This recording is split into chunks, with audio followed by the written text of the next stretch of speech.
Votre jardinerie Calencotte vous présente les bons conseils de Roland.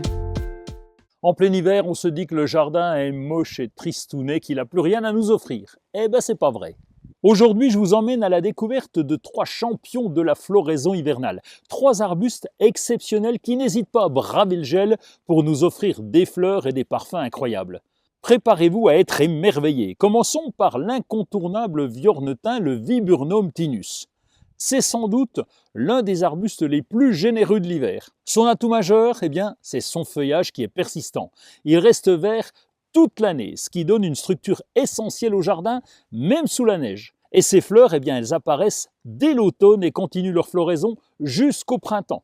Ce sont de jolis petits boutons roses qui s'ouvrent en grappes de fleurs blanches. Le second, c'est le Mahonia, comme celui-là.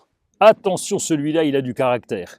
Le Mahonia est spectaculaire, ses feuilles coriaces, souvent très découpées, sont piquantes. Elles rappellent un peu celles du hou. Le moment magique, c'est en plein cœur de l'hiver lorsqu'il déploie ses grappes de fleurs jaunes lumineuses, souvent en forme de chandelier dressé. Ses fleurs contrastent avec son feuillage sombre, mais surtout il sent divinement bon. Son parfum est puissant et légèrement miellé, et bien sûr, il attire les tout premiers insectes pollinisateurs. Et le troisième, un peu moins connu mais tout aussi joli, c'est la mamélis. On pourrait dire que c'est l'arbuste poétique de l'hiver par excellence. Si vous voulez de la magie dans votre jardin, c'est la mamélis qu'il vous faut.